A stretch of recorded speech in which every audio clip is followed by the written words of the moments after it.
जी, अब हम आते हैं बेसिक स्टैटिस्टिक्स की तरफ। और यहाँ तक हमने अभी तक जो कुछ सीखा, एक्चुअली ये किसी भी लैंग्वेज का एज ए कैलकुलेटर यूज कहलाता है। यानी हमने बेसिक वेरिएबल डिफाइन किए हैं, लेकिन ये एक्चुअली हमने पाइथन को एज ए कैलकुलेटर यूज किया, क्योंकि आज जो कैलकुलेटर आ रहे हैं, इन कैलकुलेटर में भी वेरिएबल डेफिनेशन मौजूद होती है। ठीक है, अब हम अपने असल काम की तरफ आते हैं, क्योंकि ये तो आपको ऑलरेडी मालूम है कि statistics does not deal with single number. ठीक है, जब आप एक से ज्यादा नंबर की तरफ आएंगे तो वो भी वेरिएबल ही बनेगा, लेकिन हम उसे फॉर एग्जांपल उस वेरिएबल को सपोज लिस्ट वेरिएबल कहेंगे। यानी ऐसा वेरिएबल जिस, या सीरीज कहेंगे या डाटा फ्रेम कहेंगे, ऐसा वेरिएबल जिसमें डिफरेंट एक से ज्यादा वैल्यूज हैं। ठीक है, तो जब आप स्टैटिस्टिक्स पे काम करेंगे, यानी अब जो आपका काम आए शुरू होगा, उसमें आपको लाजमी तौर पर पाइथन की कुछ लाइब्रेरीज की या मॉड्यूल्स की जरूरत पड़ेगी। यानी सपोज आपने ग्राफ ड्रा करना है, तो डायरेक्ट ग्राफ ड्रा नहीं होगा, आपको पाइथन का एक मॉड्यूल लोड करना पड़ेगा, जैसे मैट प्लॉट लिब के नाम से है या सी बॉन के नाम से है। आपने मैट्रिसेस डिफाइन करने हैं, अरेज बनानी है, आपको नम पाई मॉड्यूल की जरूरत होगी। और अगर आप डाटा फ्रेम या आप डाटा एनालिसिस कोई करना चाह रहे हैं, टूल यूज करना चाह रहे हैं, तो आपको पांडा के नाम से, पांडास के नाम से मॉड्यूल की जरूरत होगी। आपने डिफरेंट स्टैटिस्टिकल टेक्निक या मॉडलिंग यूज करनी है, मॉडलिंग परफॉर्म करनी है, लीनियर मॉडल फॉर एग्जांपल आपने कंडक्ट करना है, तो आपको स्टैट्स मॉडल चाहिए होगा। और इसके अलावा भी बहुत सारी लाइब्रेरीज हैं। लाइब्रेरी को इंपोर्ट करने का वे आपने देख लिया। अगर कोई लाइब्रेरी इंस्टॉल्ड नहीं है, सपोज आपके पास पांडा लाइब्रेरी इंस्टॉल नहीं है पांडास के नाम से, तो आपके पास दो तरीके हैं। या तो आप एनाकोंडा के जरिए से इंस्टॉल कर लें, या फिर आप इसके जरिए से इंस्टॉल कर लें। ये कैसे होगी कि आप जो है कमांड प्रॉम्प्ट पर जाएंगे, हाउ टू इंस्टॉल पैकेज, उसके लिए आप यहाँ पर फॉर एग्जांपल पाइप या पिप या पाइप इसे पढ़ा जाता है, जो भी जिस तरह से भी है, इंस्टॉल, और उसके बाद पैकेज का नाम। क्योंकि ये मेरे पास इंस्टॉल्ड है और अनलकीली इस वक्त नेट भी नहीं आ रहा, तो ये एरर दे देगा। मैंने एंटर प्रेस किया, कोई ना कोई एरर मैसेज या कनेक्टिविटी एरर दे देगा। ये कुछ वेरिफिकेशन कर रहा है, वेरिफिकेशन के बाद देखिए ये वार्निंग दे रहा है, इसका मतलब है कि ये नेट से कनेक्टेड नहीं है, इसे इंफॉर्मेशन नहीं मिल रही, कनेक्शन फेल आ रहा है, तो ये इंस्टॉल नहीं होगा। इसका मतलब ये हुआ कि if you want to install any package you need internet connection. और बाज़ सिचुएशन में हो सकता है कि आपको स्मूथ इंटरनेट कनेक्शन चाहिए हो, क्योंकि बाज़ मॉड्यूल जो हैं वो एमबीज में या जीबीज में भी पॉसिबल है। ठीक है, तो इंस्टॉलेशन वे आपके पास ये है। और अगर पैकेज को अपग्रेड करना है, अपडेट करना है, आपके पास पुराना पैकेज इंस्टॉल है, तो इंस्टॉल के साथ आप फर्दर ये वाली चीज़ ऐड कर देंगे, डबल डैश अपग्रेड और पांडास। वो पैकेज अगर अपडेट अवेलेबल होगी तो आपका पुराना पैकेज एक तरह से डिलीट हो जाएगा, नया पैकेज आपके पास आ जाएगा। तो आपने, यानी सपोज आपके पास ये पैकेजेस इंस्टॉल नहीं है, तो ये सारे पैकेजेस आपने इसी तरह से इंस्टॉल करने हैं। ठीक है, इसके क्वेश्चन नहीं समझ आ रहा, थोड़ा सुनाई।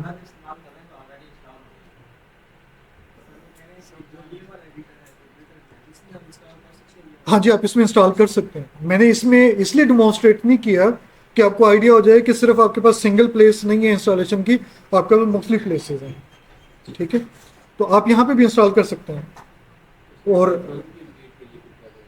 किसके लिए? हाँ, उसके लिए भी ऐसे ही पाइथन के कोड्स हैं, वो भी मैं कोशिश करता हूँ वो भी बता दूँ। अदरवाइज पाइथन को अपडेट करना कोई इतना मुश्किल नहीं है, आप उसका नया वर्जन डाउनलोड करें तब भी वो अपडेट हो जाएगा। मेन इशू आता है पैकेजेस का, मेन इशू आता है एनाकोंडा का। ठीक है, उसे अपडेट करना थोड़ा सा बाज़ दफ़ा ट्रिकी हो जाता है। जैसे मैं एक साई पाई के नाम से मॉड्यूल है और एक टेंसर फ्लो के नाम से मॉड्यूल है, इसे मैं ट्राई कर रहा हूँ, ये अपडेट नहीं हो रहा, कंपेटिबिलिटीज़ नहीं आ रही, तो उसके लिए मुझे दोबारा इंस्टॉलेशन करना पड़ेगी।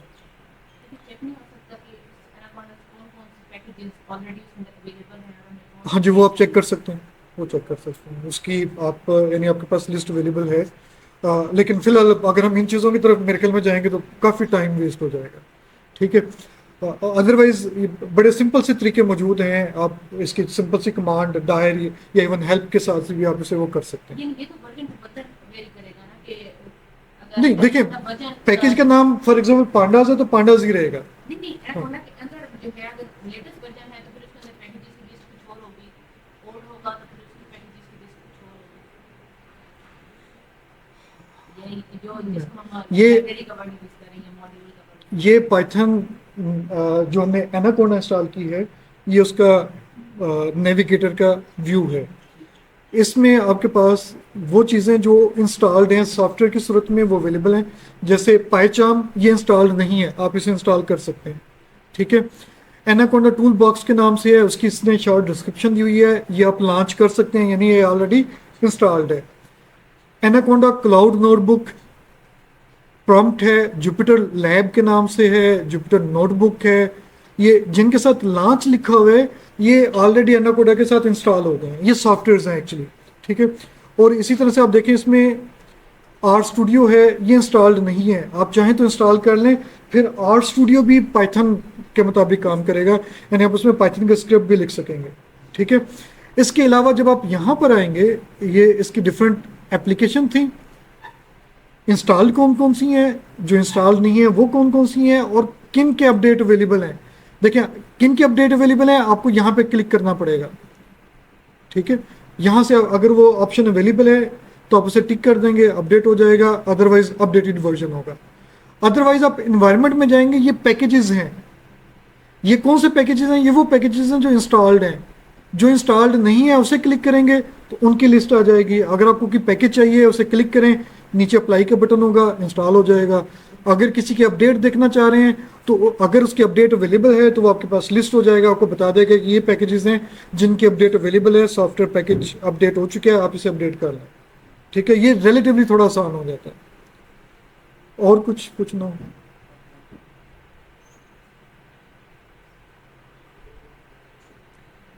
स्टैटिस्टिक्स पे काम करने के लिए आप कुछ मॉड्यूल्स को क्या करेंगे, इंपोर्ट करेंगे। कहाँ गया ज़ूम?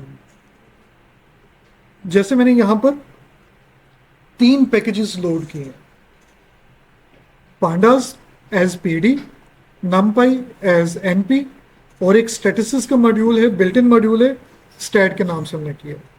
क्यों किया कि इन पैकेजेस की मुझे मुख्तलिफ पोजीशंस मुख्तलिफ जगहों पर ज़रूरत है, मैंने इकट्ठा ही लोड कर लिया। आपको जब ज़रूरत हो आप तब भी लोड कर सकते हैं। मुझे देखिए, अब कुछ डिस्क्रिप्शन मैंने आपको ऊपर दी हुई है कि पांडा किस लिए यूज़ होता है। ठीक है, नमपाई मैट्रिसेस रे के लिए यूज़ होगा, स्टैटिस्टिक्स किस लिए यूज़ होता है। तो जब आप यानी अगर आपको आइडिया है कि नमपाई में ये फंक्शन अवेलेबल हैं तो आप उसे इंपोर्ट करेंगे, और ये प्रैक्टिस से आता है। ठीक है, बाज़ लोग ये कहते हैं कि इवन अगर आपको नहीं मालूम कि कौन से पैकेजेस आपको चाहिए कौन से नहीं चाहिए, तो आपने जो जो चीज़ें यानी बार बार यूज़ हो रही हैं, जो मुख्तलिफ लोकेशंस पे मुख्तलिफ साइट्स या बुक्स में पैकेजेस मौजूद हैं, वो सारे के सारे आप लोड कर लें। लेकिन ये कोई अच्छी प्रैक्टिस नहीं है। बेहतर है कि आपको आइडिया हो कि आप किस किस्म का काम कर रहे हैं और कौन सा मॉड्यूल आपको हेल्प आउट करेगा, क्योंकि बाज़ फंक्शंस ऐसे हैं जो डिफरेंट मॉड्यूल में भी अवेलेबल हैं। फॉर एग्जांपल मीन सपोज कर लें, वो नमपाई में भी है और पांडा में भी है और स्टैट में भी है। ठीक है, तो अब आपको कंफर्म होना चाहिए कि कौन सा मॉड्यूल ज़्यादा बेहतर वर्क करता है, एफिशिएंट है, या आपके डाटा के मुताबिक कौन सा मॉड्यूल है। ठीक है, अभी आपको थोड़ा सा आइडिया भी हो जाएगा। नहीं हो ये अब हम क्या चाह रहे हैं कि बजाय इसके कि मैं वेरिएबल में एक से ज़्यादा वैल्यू डिफाइन करने के लिए वैल्यूज़ खुद एंटर करता, मैंने क्या किया, MPG नाम की एक फ़ाइल सेव की, CSV फाइल बनाई, और उस फाइल को मैं इंपोर्ट करने जा रहा हूँ। यहाँ पर ये फाइल देखें, यहाँ पर मेरे पास मौजूद भी है, ये उसी वर्किंग डायरेक्टरी में है जिसमें ये नोटबुक फाइल्स मौजूद हैं, ये MPG के नाम से। इसे अगर मैं डबल क्लिक करता हूँ तो ये इसका डिस्प्ले आपके सामने आ जाएगा। देखें, ये उसका डाटा है, पहली रो में वेरिएबल नेम है और ये उसकी डिफरेंट वैल्यूज़ है। ठीक है, इस फाइल को मैं यूज़ करना चाह रहा हूँ, इस फाइल के डिफरेंट वेरिएबल पर मैं डिफरेंट स्टैटिस्टिकल कंप्यूटेशन करना चाह रहा हूँ। ठीक है, मैं एक मिनट कोशिश करता हूँ कि ये अगर फुल स्क्रीन, हाँ जी देखें, ये थोड़ा सा आसान हो जाएगा। ये जो फाइल है, देखें जब भी आपने किसी फाइल को लोड करना है तो आप उसका हमेशा पाथ बताएंगे। उस पाथ से क्या मुराद है कि सपोज ये फाइल मेरे पास डी ड्राइव में डाटा के फोल्डर में पड़ी हुई है, तो आप उसका पाथ डिफाइन करेंगे। ये पाथ डिफाइन करना पड़ता है। मैंने ये पाथ क्यों डिफाइन नहीं किया? ये पाथ मैंने इसलिए डिफाइन नहीं किया कि मैंने इस फाइल को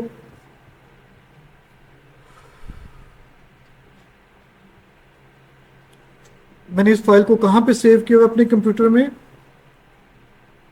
सी ड्राइव में, यूजर के अंदर।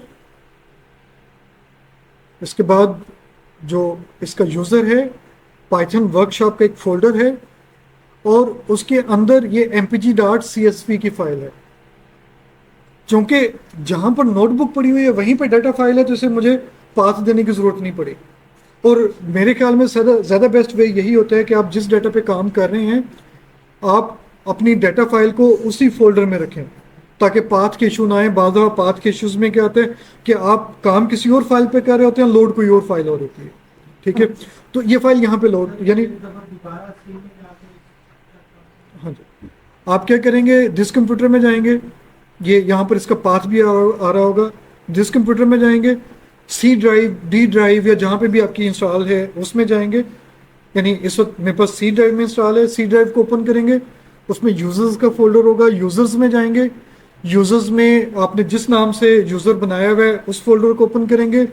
उस फोल्डर में पाइथन वर्कशॉप का फोल्डर है, मैंने उसे लोड किया, और जैसे मैं उसे लोड किया तो आपके पास ये उसकी सारी फाइल्स आ गई।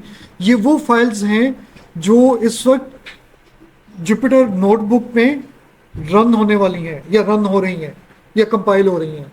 और ये वो डाटा फाइलें हैं जिनमें हम डायरेक्टली या इनडायरेक्टली कोई ना कोई काम जरूर करेंगे। ठीक है, जुपिटर नोटबुक में हमें उसकी लोकेशन बताने की जरूरत ही नहीं है।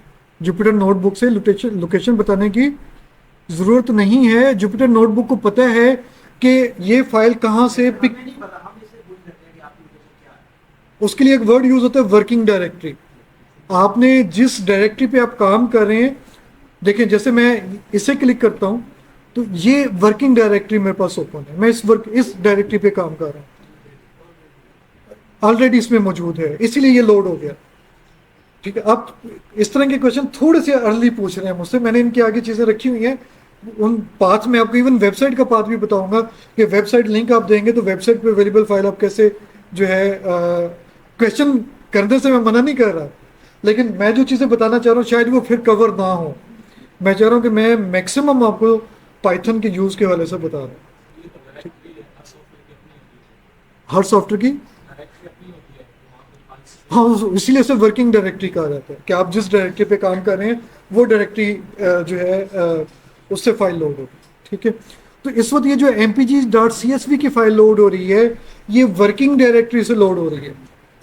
ठीक है, इसमें एक मैंने पर्टिकुलर आर्गुमेंट यूज किया जिसे मैंने जीरो डिफाइन किया। ये भी आपको समझ नहीं आएगा, जब हम आउटपुट वगैरह देखेंगे आपको आइडिया हो जाएगा। अदरवाइज ये सिर्फ इतना भी इनफ था, आप यहां तक भी काम कर सकते थे। ठीक है, इसे हम रन करेंगे, मैं कंट्रोल एंटर करता हूं। स्टार का मतलब है कि इस पे काम हो रहा है, इस पे वर्किंग हो रही है। वर्किंग क्यों नहीं हुई, उसने कोई एरर मैसेज दे दिया। ये एरर मैसेज समझना हमें बहुत जरूरी है। ठीक है, वो क्यों जरूरी है, लास्ट में है name error, name PD is not defined. PD name जो है वो डिफाइंड नहीं है। इसका मतलब है कि कहीं मैंने पीडी नाम का वर्ड वेरिएबल वगैरह यूज किया है, वो लोड नहीं हुआ, वो उसे अपनी इन्वायरमेंट में, अब यूँ कह लें कि अपनी वर्किंग इन्वायरमेंट में, रैम में नहीं मिल रहा, वर्क प्लेस में नहीं मिल रहा। और वो क्यों नहीं मिल रहा, वो इसलिए नहीं मिल रहा कि मैंने लाइब्रेरीज तो लोड ही नहीं की।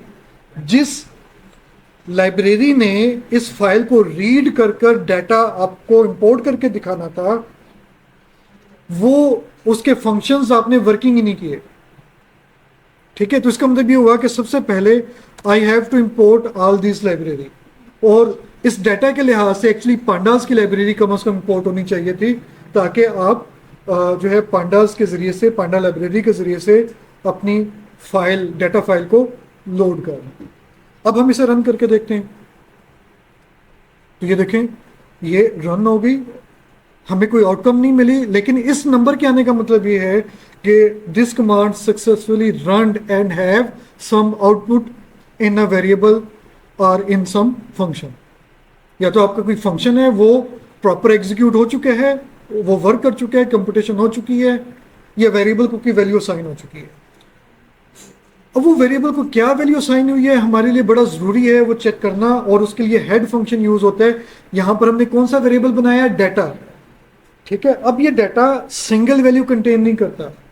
Now this data variable contains not only more than single value but also more than one variable.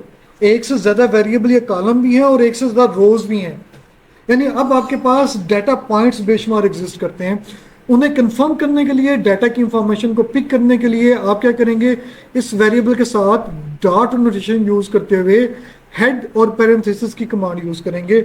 इसे जब आप एंटर करेंगे तो वो आपको बताएगा कि आपके डाटा में कौन कौन से वेरिएबल्स हैं टॉप रो में जो बोल्ड होकर आ रहे हैं, और उनकी वैल्यूज क्या हैं। और अगर आप सपोज यहाँ पे मैं लिख देता हूँ, सपोज 10 लिख देता हूँ ब्रैकेट में, तो ये आपको पहली 10 रोज जो है वो डिस्प्ले कर देगा। बाय डिफॉल्ट वो पहली 5 या शायद 6 रोज डिस्प्ले करता है। इससे बेनिफिट क्या होता है? डाटा डॉट हेड करने का आपको आइडिया हो जाता है कि आपके वेरिएबल कौन कौन से हैं और उनकी डाटा टाइप क्या है। जैसे क्लास नाम का जो वेरिएबल है ये स्ट्रिंग वेरिएबल है, ये आप ग्रुपिंग वेरिएबल के तौर पे यूज कर सकते हैं, लेकिन आप इसका mean, median, mod, stand division वगैरह नहीं फाइंड कर सकते। ये कैटेगोरिकल टाइप वेरिएबल है, ये भी स्ट्रिंग टाइप वेरिएबल है, ये आपके पास इंटीजर टाइप की वेरिएबल है। इसी तरह से ये फ्लोट टाइप डेसिमल वाला वेरिएबल है। तो आपको एक लमसम बाज दफा डाटा में कुछ मिसिंग ऑब्जर्वेशंस आ रही होती हैं, कुछ केस इनकम्प्लीट होते हैं, रॉन्ग वैल्यूज होती हैं, वो भी आपको आइडिया हो जाता है। इससे कुछ हद तक आइडिया हो जाता है, एग्जैक्ट आइडिया नहीं होता। डाटा की शेप क्या है? शेप से क्या मुराद है आपको बताएगा कि there are 234 rows in this data and 10 variables. यानी जो ये इसके आउटकम में जो पहला फिगर आ रहा है ये नंबर ऑफ रोज ये ऑब्जर्वेशन के लिए, और जो सेकंड है ये नंबर ऑफ कॉलम्स के लिए या वेरिएबल्स के लिए। ठीक है, तो डाटा की शेप का आइडिया होना भी जरूरी है। बाज़ दफ़ा हमने डाटा सेव किया होता है, लेकिन जब हम उसे लोड करते हैं तो हमें आइडिया ही नहीं होता कि इसमें कितने वेरिएबल हैं। जो वेरिएबल चाहिए होते हैं उनका हमें कंफर्म नहीं होता। तो इससे कम से कम हमें आइडिया हो जाएगा कि नंबर ऑफ वेरिएबल्स जो हैं वो हमारे और ऑब्जर्वेशन हमारी रिक्वायरमेंट के मुताबिक जो है रीड हो गई हैं या नहीं हो। तो वो जितनी भी ऑब्जर्वेशन और वेरिएबल्स थे वो सारे के सारे रीड हो चुके हैं। ठीक है, डाटा इंफॉर्मेशन ये भी बहुत ज़रूरी है। डाटा डॉट इन्फो देखें, इसका स्टैटिस्टिकली कोई रोल नहीं है, लेकिन ये आपको कुछ चीज़ों की कंफर्मेशन दे रहा है, डाटा के बारे में इंफॉर्मेशन दे रहा है। ये मिलती जुलती इंफॉर्मेशन है, ऑलरेडी हम देख चुके हैं, लेकिन मैं फिर सजेस्ट करूंगा लाजमी तौर पे डाटा डॉट इन्फो ज़रूर किया करें। क्या क्या इंफॉर्मेशन आ रही है देखें, वो आपको बता रहा है कि पेंडास का डाटा फ्रेम यूज हो रहा है। आपके पास ये जो फाइल आपने रीड की है पेंडास के लाइब्रेरी से रीड की है, और ये as a data frame. Data frame mean कि ऐसा स्ट्रक्चर वेरिएबल का जिसमें रोज और कॉलम एग्जिस्ट करते हैं।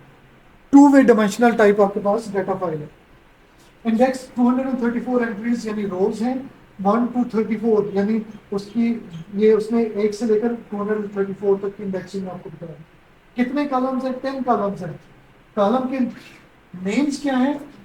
कॉलम का इंडेक्स भी बहुत इंपॉर्टेंट होता है, हम इसे देखेंगे कि नेम के साथ हम इंडेक्स कैसे रीड करते हैं।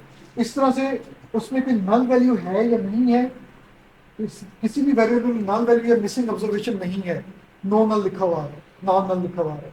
अगर नल वैल्यूज होती तो ये ऑब्जर्वेशन फिर 234 ना होती, कम या ज्यादा होती।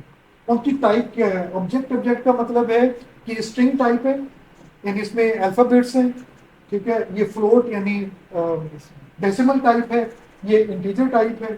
ठीक है, बाज़ दफ़ा ऐसा होता है कि डाटा हमारा हमें डिस्प्ले नंबर की सूरत में हो रहा होता है, लेकिन जो लाइब्रेरी है या जो मॉड्यूल आप यूज़ कर रहे हैं या जिस तरह से आपने उसे इंपोर्ट करवाया है वो ऑब्जेक्ट की सूरत में हो रहा होता है। तो हमें यहाँ पे आइडिया हो जाता है कि कौन कौन से वेरिएबल आपके ऑब्जेक्ट हैं और कौन से नहीं है, या किन वेरिएबल को न्यूमेरिकल होना चाहिए था और किन वेरिएबल्स को नहीं होना चाहिए था।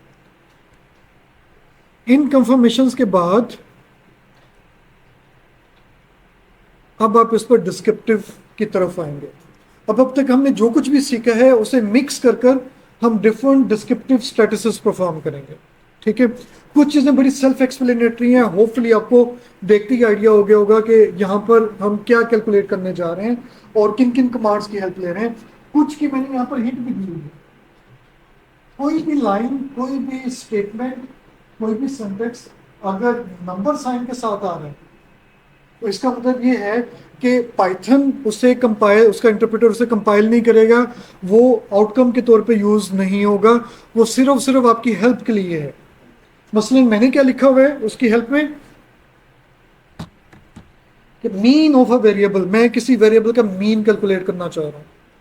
ठीक है, तो वो हम कैसे कैलकुलेट करेंगे, ये हमारे लिए थोड़ा सा इंपॉर्टेंट है।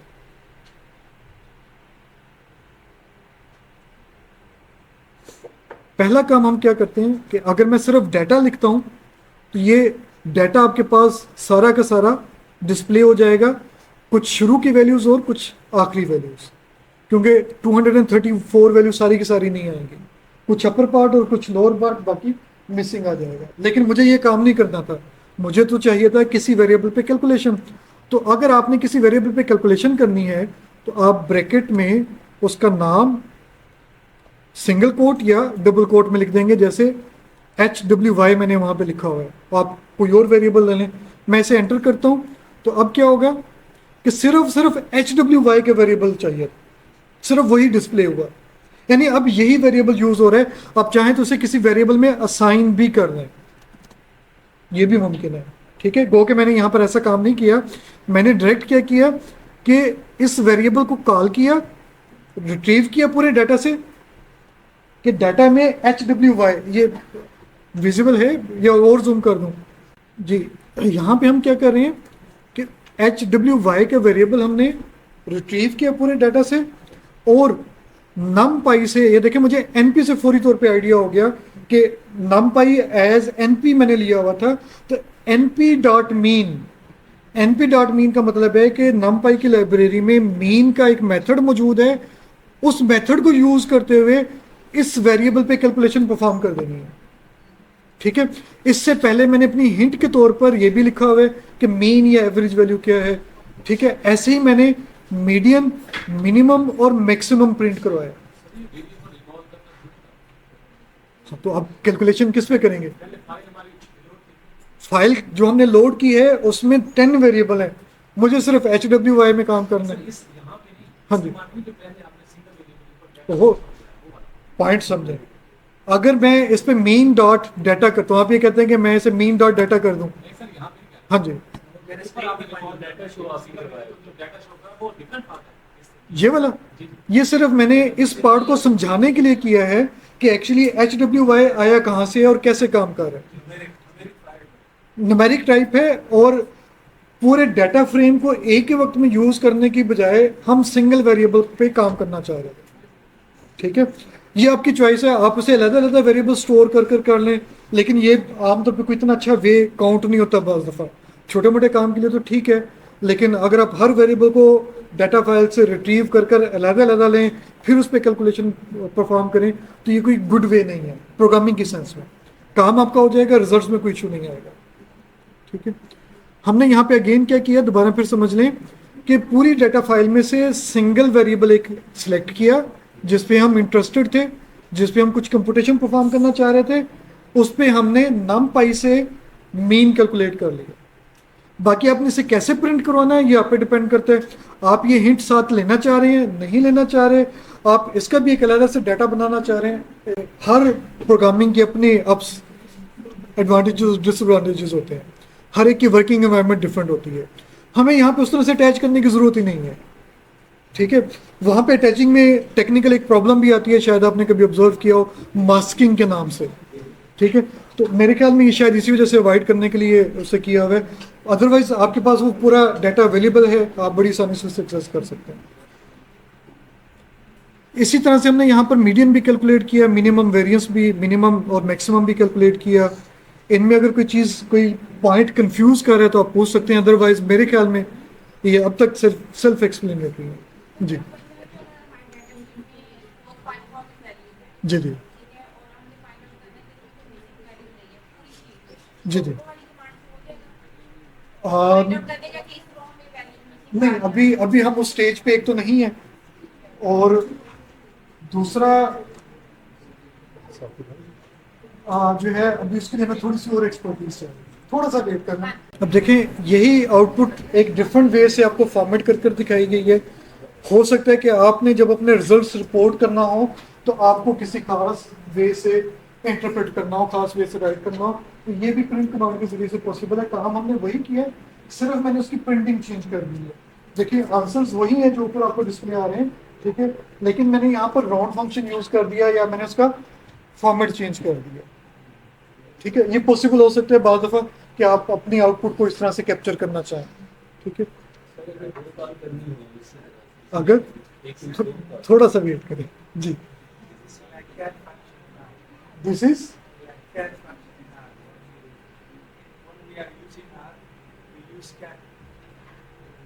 कैट फंक्शन जी। आर जब हम यूज कर रहे होते हैं तो उसमें कैट वाला फंक्शन भी यूज होता है, तो ये कैट का एक तरह से अल्टरनेटिव है। अगर आर से आप कंपैरिजन कर रहे हैं तो कैट में आप जब मल्टीपल आर्गुमेंट प्रिंट करवाने होते हैं, स्ट्रिंग और वेरिएबल, तो वो बेसिकली यहाँ प्रिंट से करवा सकते हैं जी। यहाँ पर डाटा डॉट डिस्क्राइब, जितने भी आपके न्यूमेरिक वेरिएबल हैं उन पर कुछ बेसिक कैलकुलेशन परफॉर्म हो जाएगी। जैसे कितनी ऑब्जर्वेशंस हैं, यहाँ पर पार्शली आपको थोड़ा सा आंसर मिल रहा है, ठीक है, लेकिन अभी वो एग्जैक्ट मिसिंग ऑब्जर्वेशन का आंसर नहीं मिलेगा। मीन, हर वेरिएबल का मीन, स्टैंडर्ड डिवीजन, मिनिमम, उसके क्वार्टाइल्स, क्वार्टाइल 1, 2 और 3 या मीडियन वगैरह, और मैक्सिमम वैल्यू। ये आपको हर वेरिएबल के लिए कैलकुलेट कर देगा कौन सा function, describe, data dot describe और उसके बाद ब्रैकेट। इसी तरह से आपने अगर किसी पर्टिकुलर वेरिएबल पे यही डिस्क्रिप्टिव स्टैटिस्टिक्स कैलकुलेट करनी हो तो फिर आप उस पर्टिकुलर वेरिएबल को लेंगे, डाटा स्क्वायर ब्रैकेट और स्ट्रिंग के दरमियान, और उसके बाद आप डिस्क्राइब फंक्शन अप्लाई कर देंगे। यानी अगर ये कंपोनेंट नहीं होगा, ये वाला पार्ट नहीं होगा, तो ये तमाम वेरिएबल्स पर जो न्यूमेरिक होंगे उन पर कैलकुलेशन परफॉर्म कर देगा। और जब आप उसे इस तरह से लेंगे, सिंगल वेरिएबल अगर आप कैलकुलेट करना चाह रहे हैं तो वो फिर इस तरह से आपके पास आ जाएगा। डिस्क्राइब में क्या करना चाह रहे हैं?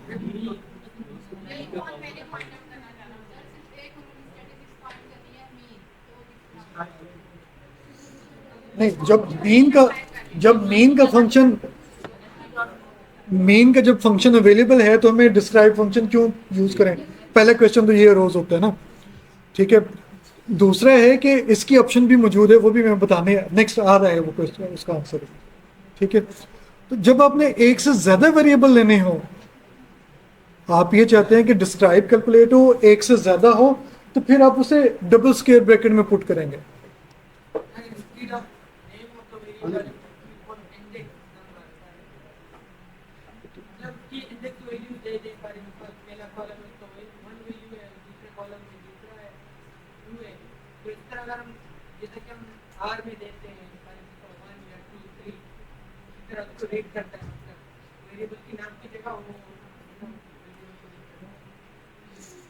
इसमें प्रॉब्लम फिर वही आ रही है, कुछ वो चीज़ें हैं जो नेक्स्ट आनी है वो आप पहले पूछ रहे हैं, ठीक है, क्योंकि मुझे अपनी आइडियंस का आइडिया नहीं था। अगर आपको आप में से कुछ लोगों को आती तो मुझे बता देते तो मैं उसी हिसाब से बना लेता। मुझे बिल्कुल बिगनर लेवल से कहा गया तो मैं उसी हिसाब से प्रिपेयर कर आया, ठीक है। आप इसे एक कॉलम नेम से भी कॉल कर सकते हैं, आप कॉलम के इंडेक्स से भी कॉल कर सकते हैं, इवन रोज को भी और कॉलम को भी, वो दोनों ही में मौजूद है। और ये यूं समझ लें कि आर से ज़्यादा पावरफुल है। तो आप वो जो 1 और 0 की बात कर रहे हैं या 1 2 3 की बात करें कॉलम इंडेक्स के लिहाज से, वो भी पॉसिबल है। इस वक्त हम इसलिए इस तरह से कॉल कर रहे हैं कि हमें आइडिया हो जाए कि इस नाम के वेरिएबल हमने इंफॉर्मेशन में देखे थे, उन वेरिएबल को हम रिट्रीव कर कर किस तरह से कैलकुलेशन कर रहे हैं, ठीक है। तो जहां पर मैंने एक और डॉट पुट करके टी पुट किया हुआ है, एक और डॉट पुट करके टी पुट किया हुआ है, इसका मतलब है ट्रांसपोज, ठीक है। अब मुझे लगता है कि शायद आप लोगों को साथ साथ आर में भी बताना पड़ेगा। आर में ट्रांसपोज टी ऑफ टी और फिर ब्रैकेट में होता है, तो यहाँ पे कैपिटल टी के साथ आएगा, ठीक है। ये क्या करेगा कि पहले ये वाली जो चीजें थी इस तरफ आ रही थी, वेरिएबल ऊपर आ रहे थे, तो आपको जिस तरह की आउटपुट अपनी रिपोर्ट, आर्टिकल या थीसिस के साथ चाहिए हो, उस हिसाब से आप इसे फॉर्मेट कर सकते हैं, आप उसे प्रिंट करवा सकते हैं। ठीक है, तो ये स्पेस ज़्यादा ले जाती, तो मैंने इसे ट्रांसपोज कर लिया ताकि मेरे पास तमाम स्टैटिस्टिक्स भी अवेलेबल हो और वेरिएबल नेम भी अवेलेबल हो। इसी तरह से अगर हमें मेजर ऑफ डिस्पर्शन कैलकुलेट करना हो तो मैंने कुछ ऐसी जानबूझकर इजाफी जो है प्रिंट्स भी ली हैं। उसकी रीज़न है कि यहाँ पर जो मैं रिजल्ट्स ले रहा हूँ ये नमपाई से ले रहा हूँ, और यहाँ पे जो मैं रिजल्ट ले रहा हूँ वो पांडा लाइब्रेरी से ले रहा हूँ। यानी इसका मतलब ये है कि जो स्टैंडर्ड डिवीजन है ये नमपाई में भी अवेलेबल है और पांडा में भी अवेलेबल है। दोनों आउटकम को डिफ्रेंशिएट करने के लिए मैंने ये प्रिंट स्टेटमेंट की हेल्प ली है, सिर्फ आपको समझाने के लिए। ठीक है, अगर आपने स्टैंडर्ड डिवीजन लेना है तो देखें np.std, उसके बाद वेरिएबल का नेम और डिग्री ऑफ फ्रीडम। यहाँ पर जो डिग्री ऑफ फ्रीडम है, ज़्यादा आर में शायद आपने डीएफ यूज़ किया होगा, ठीक है, यहाँ पर डी ऑफ एफ है, डेल्टा डिग्री ऑफ फ्रीडम, ये एब्रीविएशन है डेल्टा डिग्री ऑफ फ्रीडम, यहाँ कहीं लिखा भी होगा। ठीक है, नमपाई में डेल्टा डिग्री ऑफ फ्रीडम 1 का मतलब और 0, यानी या तो आप इसे 0 रखेंगे या 1 रखेंगे, और उसका मतलब है सैंपल स्टैंडर्ड डिवीजन लेना चाह रहे हैं या पॉपुलेशन स्टैंडर्ड डिवीजन लेना चाह रहे हैं। ठीक है, तो ये यहाँ पर मैंने लिखा हुआ है बाय डिफॉल्ट इसका 1, नमपाई का 0 होता है और पांडास का 1 होता है। ठीक है, और जब आप इसे लेंगे देखें तो ये इस तरह से आपके पास आउटकम आएंगी। 1.292 का मतलब क्या है, ये वैल्यू बड़ी है और ये वैल्यू स्मॉल है। मैंने दोनों डिग्री ऑफ फ्रीडम से किया हुआ है, डिफॉल्ट डिग्री ऑफ फ्रीडम से भी किया हुआ है और चेंज कर भी। डिफॉल्ट का मतलब है कि ये किससे कैलकुलेट हो रहा है, पॉपुलेशन से, क्योंकि सैंपल में n-1 हो जाता है तो उसका आंसर पॉपुलेशन से थोड़ा सा बड़ा होगा। तो इसका मतलब है कि अगर आपने 1 यूज़ किया है तो इसका मतलब है कि वो सैंपल से कैलकुलेशन आ रही है नमपाई में। ठीक है, और अगर आपने पांडास में यूज़ किया तो पांडा का डिफ़ॉल्ट 1 है, तो इसका मतलब है कि डिफ़ॉल्ट वाला जो वो सैंपल के तौर पर आ रहा है। तो ये आपने सिर्फ थोड़ा सा ख्याल करना है, अदरवाइज आप एक दो दफ़ा ट्राई करेंगे। जो मेन पॉइंट याद रखने वाला है, डी ऑफ एफ जो है वो या तो 0 होगा या 1 होगा। अब या तो 0 के साथ आपके पास सपोज पॉपुलेशन स्टैंडर्ड डिवीजन आता है या फिर 1 के साथ आता है। इसी तरह से आप .npv.var यूज़ करेंगे तो वेरिएंस कैलकुलेट हो जाएगा।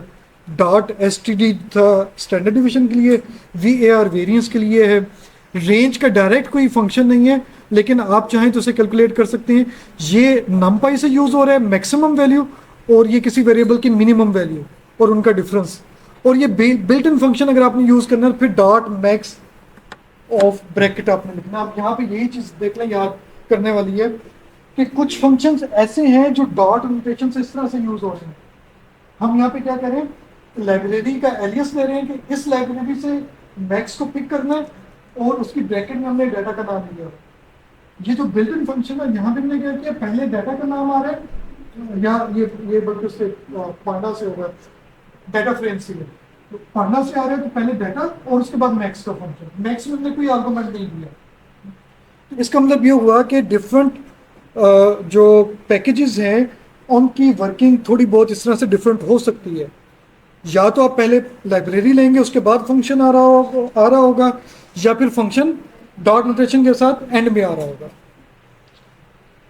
अब इस एग्जांपल देने का मतलब ये था कि पॉसिबल है कि कुछ बेसिक कैलकुलेशन भी यहाँ पे अवेलेबल ना हो, तो आप उसे मैन्युअली कैलकुलेट कर सकते हैं, जैसे रेंज वाला फंक्शन।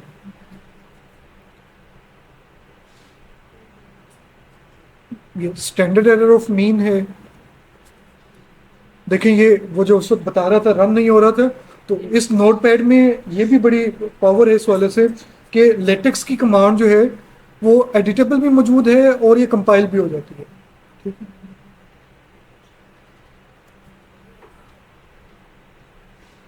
इसी तरह से स्टैंडर्ड एरर ऑफ मीन है, ये अक्सर हमें ज़रूरत पड़ती है इसे कैलकुलेट करने की। इस वक्त मैंने इसे साईफाई से यूज़ किया है। साईफाई से में SEM का फंक्शन अवेलेबल है। स्टैट्स, साईफाई को मैं एज ए स्टैट्स ले रहा हूँ, stats.sem standard error of mean, variable का नाम, और उसे आप प्रिंट करवा रहे हैं। ठीक है, इसी तरह से अगर आप इसे खुद करना चाह रहे हैं तो np.standard deviation of variable divided by number of observation का स्क्वायर रूट। ठीक है, नंबर ऑफ ऑब्जर्वेशन का स्क्वायर रूट हमने कैसे लिया, देखें ये आपके पास variable LEN number of observation count करने के लिए यूज होगा कि वेरिएबल में कि लेंथ क्या है, वेरिएबल की नंबर ऑफ ऑब्जर्वेशंस कितनी है, और NP डॉट स्क्वायर रूट ये उस नंबर का यानी जो लेंथ फाइंड की होगी उसका अंडर रूट लेगा। अब यहाँ से एक चीज़ मुझे समझ आई और आप लोग भी इसे देख लें कि मैंने आपको समझाने के लिए यहाँ से स्टार्ट नहीं किया, मैंने बिल्कुल इसके सेंटर से स्टार्ट किया या एंड से स्टार्ट किया। इसके एंड वाले में क्या था कि ये वेरिएबल पहले मैंने कंफर्म किया, इसलिए मैंने आपको डाटा में सिंगल वेरिएबल समझाया कि डाटा ऑफ डिस्प्ले का मतलब है कि कोई पर्टिकुलर वेरिएबल है, इस वेरिएबल की लेंथ मेजर करनी है। लेंथ मेजर करने का मतलब, लेंथ का मतलब है कि वो आपको काउंट करके देगा कि इस वेक्टर में कितने एलिमेंट्स हैं। ठीक है, अब मुझे ये भी समझ आ गया, इसके बाद सिर्फ ये वाला पार्ट रह गया। तो इसका मतलब है कि स्क्वायर रूट, आपने इस तमाम का स्क्वायर रूट फाइंड करना है। तो अगर आप इस तरह से ब्रेक कर कर कर कमांड्स को रीड करेंगे या राइट करेंगे तो रिलेटिवली आपकी जो प्रोग्रामिंग है वो बेहतर भी हो जाएगी और आपको समझना और समझाना भी आसान हो जाएगा। इसी काम को गो के, ये हमारी डोमेन नहीं है लेकिन ऐसे ही मैं काम कर रहा था तो मैंने कहा चलिए इस तरह से भी आपको बता देता हूँ कि हमने इसका एक फंक्शन भी बना लिया। गो के बहुत अच्छा फंक्शन नहीं है, आप चाहें तो ऐसी चीज़ जो बार बार आपने यूज़ करनी है आप उसका अपना फंक्शन बना सकते हैं। जैसे साईफाई में SCM का फंक्शन था, मैंने SC का फंक्शन बना लिया, या आप इसे कोई और नाम दे देते। उसमें सिग्मा हमने कैलकुलेट करना था और स्क्वायर रूट ऑफ n चाहिए था। सिग्मा कैलकुलेट करने के लिए हमने इस तरह से कैलकुलेट कर लिया, n कैलकुलेट करने के लिए इस तरह से। SCM में इन दोनों का एज आर्गूमेंट दे दिया। या दूसरे अल्फाज में मैं यहाँ पर इवन नंबर भी अगर दे दूंगा कि सपोज अगर मुझे किसी चीज़ का स्टैंडर्ड डिवीजन मालूम है और नंबर ऑफ ऑब्जर्वेशन भी मालूम है तो वो मुझे इन आर्गूमेंट के मुताबिक फंक्शन में जो भी कंप्यूटेशन अवेलेबल है वो कैलकुलेट करके दे देगा।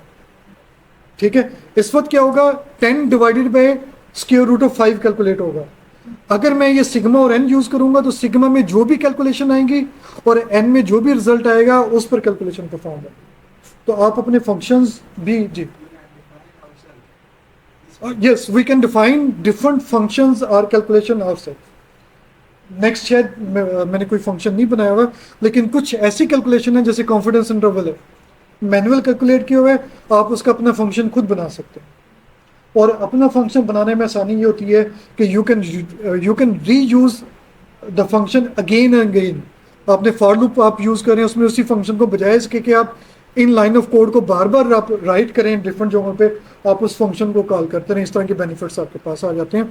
और इनके देखें फंक्शन जो यानी लाइब्रेरी से स्टैंडर्ड आ रहा है उसका रिजल्ट, जो आपने मैनुअल वे से बनाया उसका, या आपने मैनुअल फंक्शन जो बनाया, कस्टमाइज फंक्शन बनाया, उन तमाम का रिजल्ट सेम आ रहा है।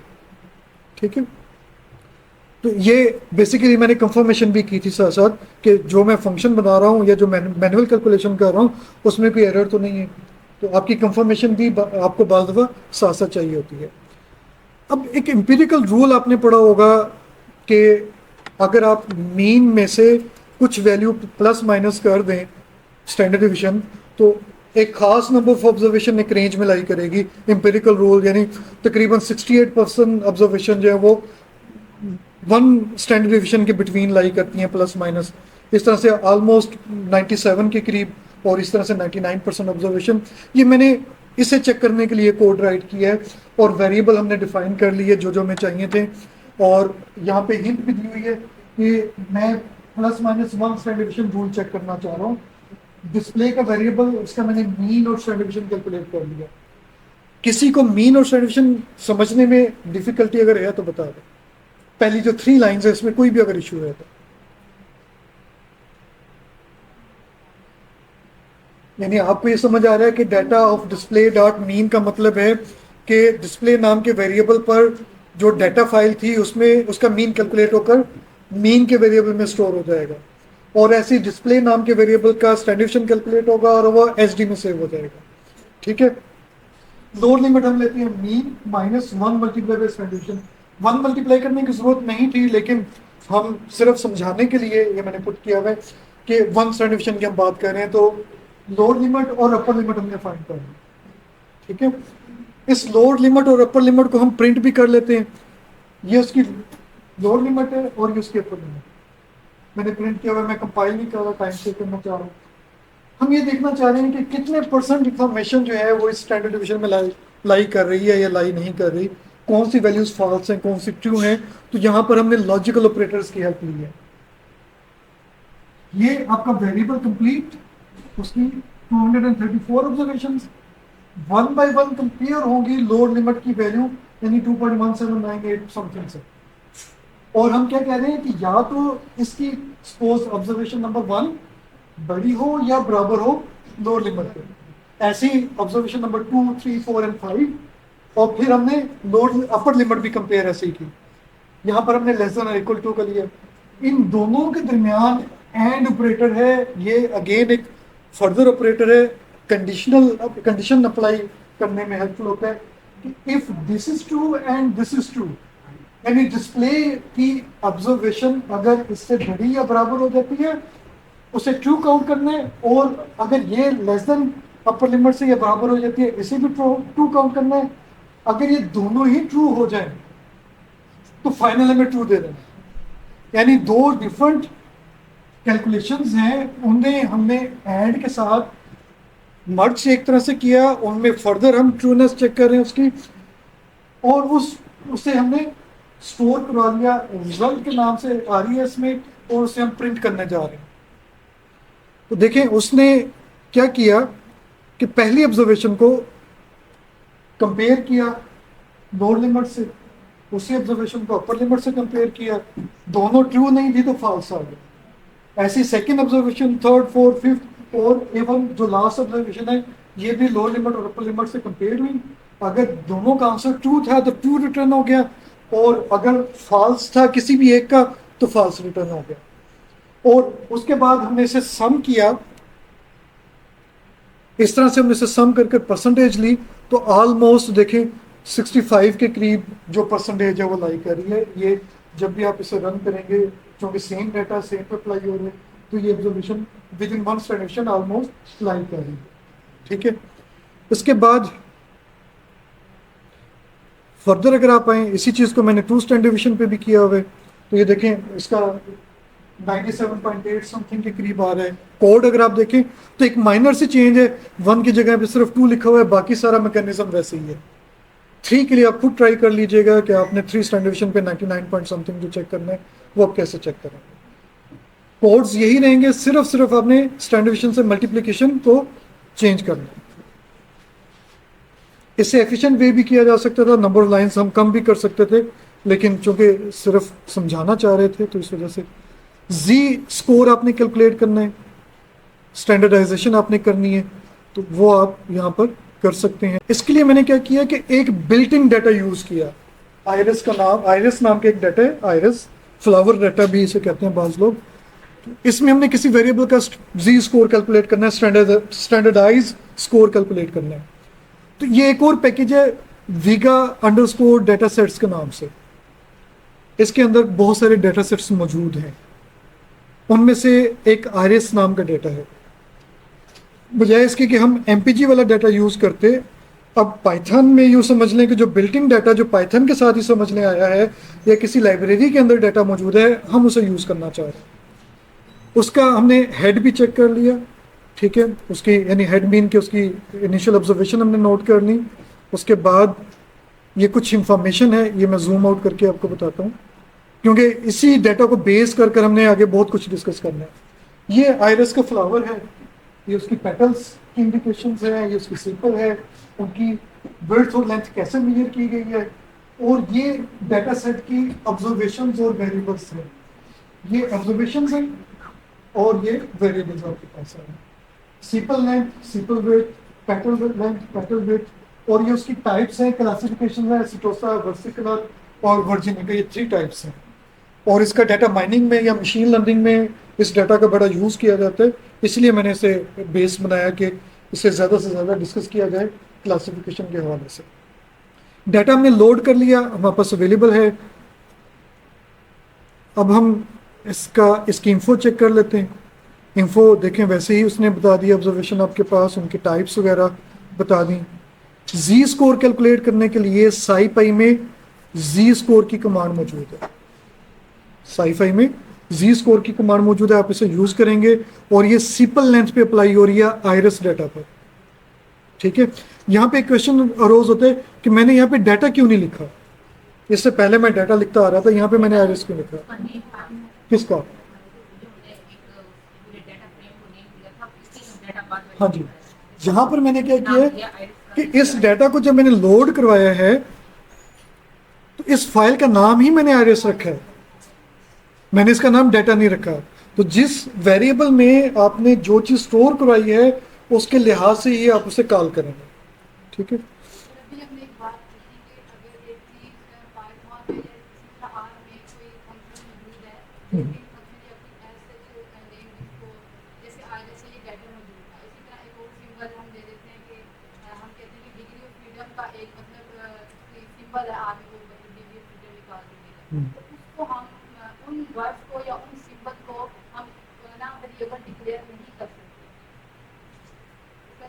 नहीं, एक दोबारा फिर समझ लें, पाइथन या किसी भी लैंग्वेज के पर्टिकुलर कीवर्ड्स हैं, जैसे हमारी लैंग्वेज में, यानी मैं जो कुछ बोल रहा हूँ ये हमारी उर्दू इंग्लिश लैंग्वेज के डिफरेंट वर्ड्स हैं, इन वर्ड्स के मीनिंग है। ऐसे ही पाइथन लैंग्वेज क्यों है कि इसके कुछ वर्ड्स हैं, उसके खास मीनिंग है। जैसे फॉर एग्जांपल इफ नाम से है, ट्रू से नाम, कैपिटल टी और उसके बाद ट्रू, ठीक है। इसी तरह से फॉर है, ये वो कीवर्ड हैं जो आप as a variable name use नहीं कर सकते। इसके अलावा जितने भी वर्ड्स हैं वो आप यूज कर सकते हैं।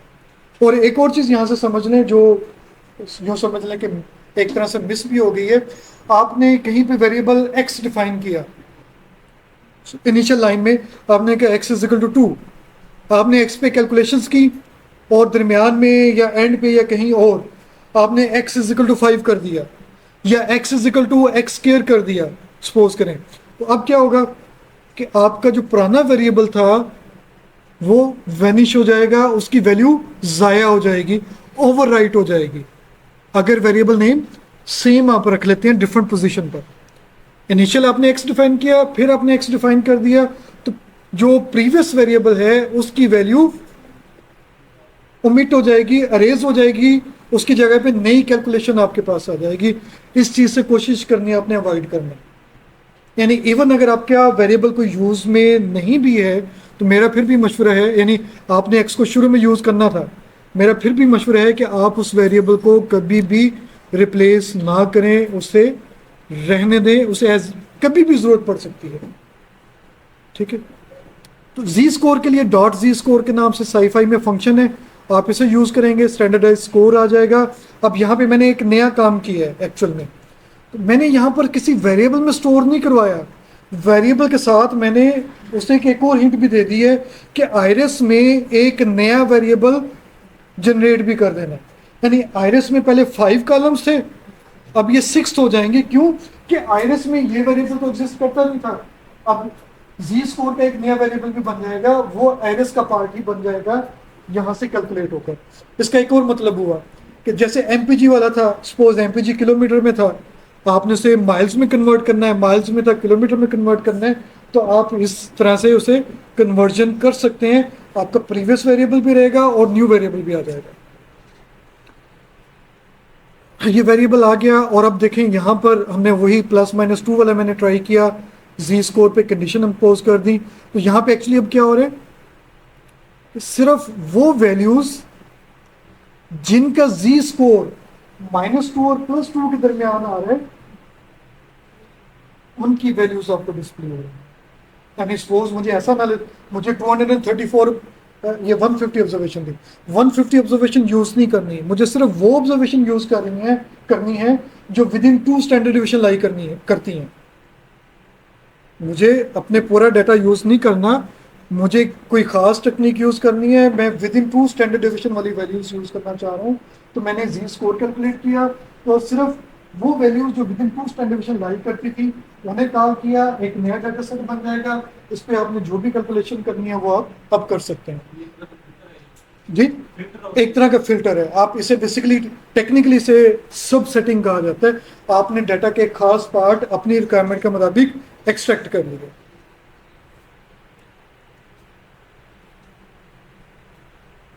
और यहाँ पर एक मिनट, इससे ऊपर भी एक होगा जी। यही काम मैंने यहाँ पर क्या हो रहा है, काम सारे वेरिएबल्स पर हो रहा है। अगर आपने किसी खास वेरिएबल पे करना है तो वो खास वेरिएबल आप पुट कर लें। ऊपर कौन से सारे वेरिएबल्स पे, यानी सिर्फ जी स्कोर चेक हो रहे हैं, उसके अगेंस्ट सारे वेरिएबल आपके लिए अवेलेबल हैं। ठीक है, यहाँ पर आपने अगर सिर्फ सिंपल लेंथ पे काम करना है, सिर्फ सिंपल लेंथ पे, उसका जी स्कोर की कंडीशन वही है कि सिंपल लेंथ की वो वैल्यूज जिनका जी स्कोर 2 स्टैंडर्ड के दरमियान है, ये सिर्फ वो वेरिएबल आ जाएंगे।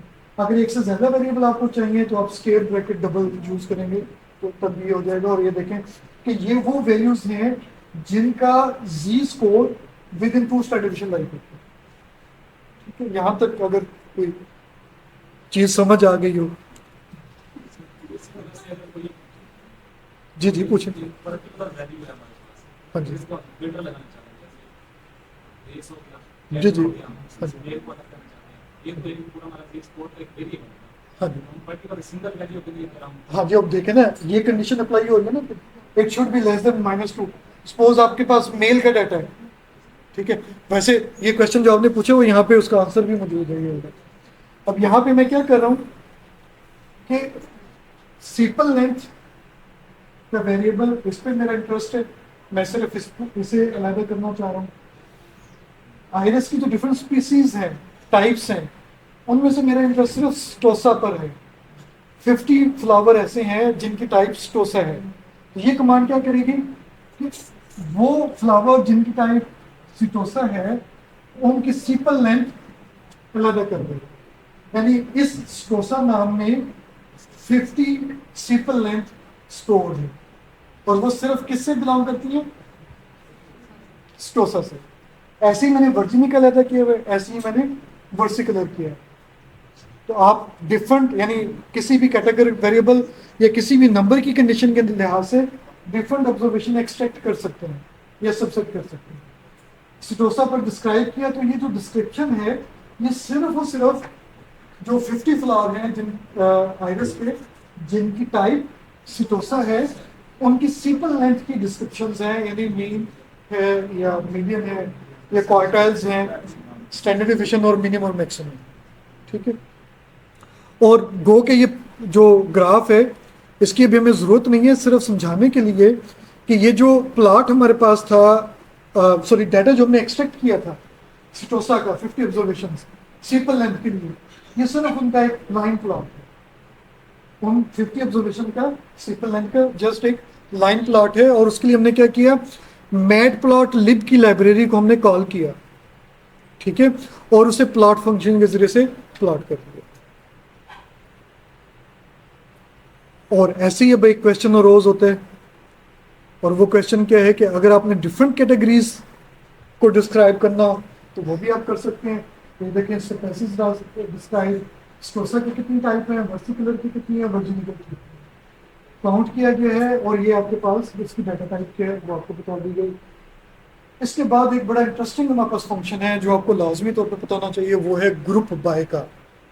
ग्रुप बाय, आपने कॉन्टीजेंसी टाइप टेबल बनाना है, सपोज गो की कॉन्टीजेंसी तो नहीं है, लेकिन ग्रुप बाय का मतलब है कि किसी भी कैटेगोरिकल वेरिएबल के अगेंस्ट हर कैटेगरी की आपने कंप्यूटेशन लेनी है। कैसे, ये आपको यहां से समझ आएगा कि इस वक्त यहां पे हम क्या कर रहे हैं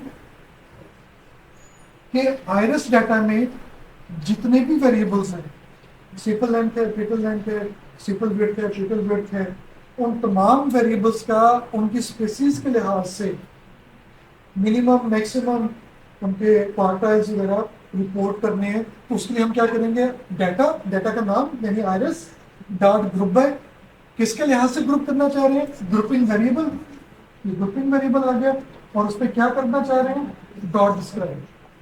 और जब आप इसे आप यानी यहाँ पर लाएंगे, यानी इसकी आउटकम आएगी, तो ये देखें कि आपके पास अब यहाँ पर एक थोड़ा सा इशू है, काफी बड़ी आउटपुट है। देखें ये हर वेरिएबल की आउटकम आपके पास आ रही है, ये सिंपल लेंथ की आउटकम है, ठीक है, और ये उसके बाद पीटल विड्थ है, उसके बाद सारे वेरिएबल्स आपके पास आ रहे हैं। टोटल आपके पास इसमें जी स्कोर भी शामिल है। अगर जी स्कोर शामिल है तो उसका मतलब है कि आपके पास 5 वेरिएबल हैं, हर वेरिएबल पर 8 कंप्यूटेशन है, count, minimum, standard division, maximum, total 8 computation है। ये 40 कॉलम्स बने हैं। इन 40 कॉलम को इस तरह से देखने के बजाय यहाँ पर डॉट यूज किया तो देखें ये सिंपल है, वैरायटी, सिटोसा, वर्सिकुलर, वर्जिनिका, 1 बाय 1 सारी आ रही हैं और उनकी मेजर्स भी आ रही हैं। तो आप उसे ट्रांसपोज कर कर ग्रुप के लिहाज से, अगर आप ग्रुप बाय यूज नहीं करेंगे तो प्रॉब्लम क्या आएगी कि वो पूरे आईरिस डाटा पर कैलकुलेशन अप्लाई कर देगा हर वेरिएबल के लिए, ग्रुपिंग वेरिएबल के लिए नहीं करेगा। जी, अब पॉइंट समझ आ गया कि अगर आप डॉट ग्रुप बाय यूज नहीं करेंगे तो प्रॉब्लम क्या होगी कि सेपल लेंथ पर irrespective of species calculation perform हो जाएंगी। अगर आपको हर स्पीसीज की, हर टाइप की अलग-अलग कैलकुलेशन चाहिए, देन आपको ग्रुप बाय फंक्शन चाहिए होगा, मेथड चाहिए होगा।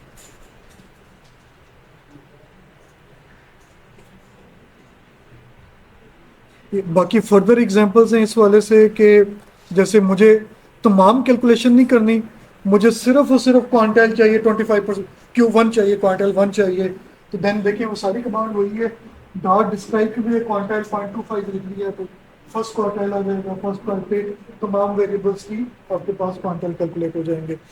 ऐसे ही जो है किसी पर्टिकुलर वेरिएबल के लिए है, जैसे ये 4.8, 3.2 और 1.4, सॉरी ये इस तरह से सिंपल लेंथ के लिए 4.8, 5.6 और 6.25, तो ये सिर्फ सिर्फ सिंपल लेंथ के लिए आपके पास डिफरेंट टाइप्स के लिए आ रहा है। ठीक है, इसी तरह से एक और इसमें आप देखेंगे ये वाली कमांड, बल्कि इससे ऊपर ये डॉट AGG एग्रीगेट फंक्शन कहलाते हैं। डिस्क्राइब में प्रॉब्लम क्या थी कि वो कैलकुलेशन जो आपको नहीं चाहिए वो भी आ रही हैं, या जो आपको चाहिए वो अवेलेबल नहीं है। मैं ये चाहता हूं कि इस डाटा का, फॉर एग्जांपल सिंपल लेंथ का, मुझे मीन भी मिले, स्टैंडर्ड डिवीजन भी, वेरिएंस भी और मीडियन भी। डिस्क्राइब फंक्शन में ये चीज नहीं दे रहा, तो हमें एग्रीगेट फंक्शन चाहिए होगा। ये वही काम है, data grouping variable, aggregate function. Aggregate function आपने किस पे अप्लाई करना है, उस वेरिएबल का नाम, और कौन कौन से फंक्शन आपने अप्लाई करने हैं। मुझे मीन चाहिए, स्टैंडर्ड डिवीजन, इनके साथ मैंने पैरेंथेसिस पुट नहीं की। ठीक है, इस केस में पैरेंथेसिस नहीं आएंगी जब आप इसके साथ यूज कर रहे हैं। इससे पहले आपने क्या किया था, डाटा डॉट मीन और उसके बाद आपने पैरेंथेसिस यूज की थी। अब हम यहाँ पे सिर्फ उनका नेम यूज कर रहे हैं, STD, मीन, VAR, मीडियन वगैरह। अब मुझे याद नहीं है कि कितने एग्रीगेट फंक्शन है, लेकिन वो जो भी हैं वो सारे के सारे आप यहाँ पे पुट कर सकते हैं उनके नेम के साथ। जो जो फंक्शन आपने यहाँ पे पुट किए होंगे उस पर्टिकुलर वेरिएबल पर हर वैरायटी के लिए आपके पास उनकी कैलकुलेशन आ जाएगी। और अगर आप ग्रुप बाय नहीं यूज करेंगे तो फिर साधन है कि वो तमाम का मर्ज होकर आपके पास आएगा। यहाँ तक कुछ पूछना हो, कोई कंफ्यूजन हो? ये भी हम बेसिक स्टैटिस्टिक्स या डिस्क्रिप्टिव स्टैटिस्टिक्स कर रहे थे। इससे नेक्स्ट जो है वो हम कुछ विजुअलाइजेशन की तरफ जाएंगे, ग्राफिकल रिप्रेजेंटेशन हम देखेंगे। बेसिक्स, इनिशियल बेसिक्स ही होंगी। ठीक है, ये कैसे बनेंगी ये मैं आपको डिमॉन्स्ट्रेट कर दूंगा। इस तरह से कुछ डाटा सेट जो बिल्ट इन डाटा सेट हैं वो हम देखेंगे कि कौन कौन से डाटा सेट अवेलेबल हैं, किस तरह से लोड करना हमने देख लिया, लेकिन उन्हें हम किस तरह से फर्दर यूटिलाइज कर सकते हैं, उनके बारे में एक जनरल सी डिस्कशन है। उसके बाद हम कोरिलेशन और रिग्रेशन की तरफ जाएंगे कि आपने अगर कोरिलेशन करना है, और उसमें एक बड़ा इंपॉर्टेंट टॉपिक होगा डाटा क्लीनिंग का, मिसिंग ऑब्जर्वेशन के हवाले से, उसे हम थोड़ा सा देखेंगे। और कोरिलेशन मैट्रिक्स है या जो स्कैटर डायग्राम है उसके हवाले से, और ये उसकी इनहांस्ड फॉर्म है उस वाले से भी हम देखेंगे। मॉडल है, मॉडल डायग्नोस्टिक्स हैं या उसके जम्पशंस की चेकिंग है, वो भी हम थोड़ा सा ट्राई करेंगे। सैम्पलिंग परफॉर्म करनी है, वो हम कैसे परफॉर्म करेंगे उसके बारे में जनरल डिस्कशन है। और इस तरह से कॉन्फिडेंस इंटरवल का कंसेप्ट है कि कौन कौन से सैंपल्स जो हैं वो विद इन लिमिट्स लाई करें या नहीं करें, वो भी हम ट्राई करेंगे। थोड़ी सी हाइपोथेसिस टेस्टिंग है, ये भी हम देखेंगे। फिर अनोवा के नाम से टेस्टिंग है वो परफॉर्म करेंगे, पोस्ट हॉक टेस्ट वगैरह भी हम देखेंगे, मल्टीपल कंपैरिजन टेस्ट है, इसे हम ट्राई करेंगे। और एक मॉड्यूल है जो कि यहाँ रन नहीं हो रहा, उसके लिए मैंने एक और एडिटर यूज़ किया है, उसके बारे में हम डिस्कस करेंगे। गूगल का कोलैब के नाम से है, कोलैब के नाम से, यानी अगर आप फॉर एग्जांपल पाइथन इंस्टॉल नहीं करना चाह रहे, आप एनाकोंडा डिस्ट्रीब्यूशन इंस्टॉल नहीं करना चाह रहे, आपके पास इंटरनेट फैसिलिटी है, आप कोलैब भी यूज़ कर सकते हैं। ऑनलाइन यूज़ होगा, ऑनलाइन परफॉर्मेंस होगी, उसमें हम मशीन लर्निंग के लिहाज से थोड़ी सी वर्किंग देखेंगे कि मशीन लर्निंग में जो डिफरेंट एल्गोरिदम है वो कैसे वर्क करते हैं। लेकिन उससे पहले कोई क्वेश्चन पूछना हो, अभी कुछ टाइम है, कुछ 7-8 मिनट है हमारे पास, उसके बाद हम थोड़ी सी ब्रेक लेंगे, उस ब्रेक के बाद जो है नेक्स्ट सेशन स्टार्ट करेंगे। जी, कुछ भी पूछना चाहें, कोई भी ऐसी चीज़ जो समझ आ गई हो। जी,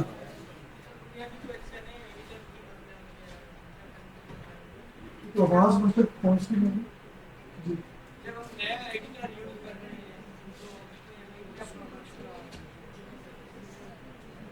ये बिल्कुल ऐसी है जैसे आप जब भी कोई नया टूल यूज़ करते हैं, फॉर एग्जांपल मुझे रेंच का यूज़ नहीं आता, प्लास का यूज़ नहीं आता, तो अगर मैंने उसे फर्स्ट टाइम यूज़ नहीं किया तो ना ही मुझे इसका फुल यूज़ आता होगा और ना ही मैं उसे अप्रोप्रिएट यूज़ कर लूँगा। किसी भी चीज़ को यूज़ करने के लिए आपको साझा है कि इनिशियली बेसिक नॉलेज चाहिए होता है, और वो बेसिक नॉलेज क्या होता है कि आपको फॉर एग्जांपल जैसे Word, Excel, PowerPoint, computer के पॉइंट ऑफ व्यू से फर्दर आपको कीबोर्ड का यूज़, माउस का यूज़, उसके जो बेसिक कंसेप्ट हैं, click, drag, double click, click and drag, इस तरह के कंसेप्ट का आइडिया होना वो ज़रूरी है। ये है कंप्यूटर यूजेज के हवाले से। बाकी हर सॉफ्टवेयर की एक अपनी इन्वायरमेंट होती है, उस इन्वायरमेंट में आपको जो सबसे बड़े जो प्रॉब्लम्स आती हैं वो चीज़ों को ओवरलुक कर देना। यानी ओवरलुक करने से मेरी क्या मुराद है कि देखिए फॉर एग्जांपल मैं इस पे काम कर रहा हूँ, ठीक है, मैं इनकी तरफ फोकस ही नहीं हो रहा कि ये जब भी मैं किसी सेल को क्लिक करता हूँ वो यहाँ पे मौजूद है, यहाँ पे मौजूद नहीं है, वाई, इनके मीनिंग क्या है।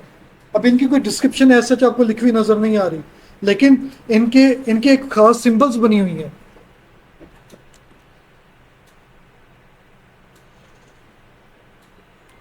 इन सिंबल्स के खास मीनिंग्स हैं, ठीक है। मैं इसे अगर थोड़ा सा और जूम करूं तो शायद ये वाला आपको, ये आपके पास डस्टबिन टाइप बना हुआ है, ठीक है। अब इसके लिए मैं अगर अपने आप को देखूं तो मुझे किसी से पूछने की जरूरत नहीं है, क्योंकि मैं अब इतना सीख चुका हूं, इतनी एक्सपर्टीज आ चुकी है कि ये सिंबल जहां भी आएगी तो मुझे फौरी तौर पे आइडिया हो जाएगा कि शायद ये कुछ डिलीट करने के लिए है, ठीक है। इसके साथ एक रेक्टेंगल बनी हुई है और प्लस साइन है। थोड़ा सा अगर आप उसमें गौर करें तो उसका मतलब है कि जिस सेल पे आप काम कर रहे हैं उससे नीचे कोई नया सेल ऐड करना है, ठीक है, ये उससे ऊपर लेकर जाना है, सेल्स की पोजीशन चेंज करनी है, कोई डुप्लीकेट करना है।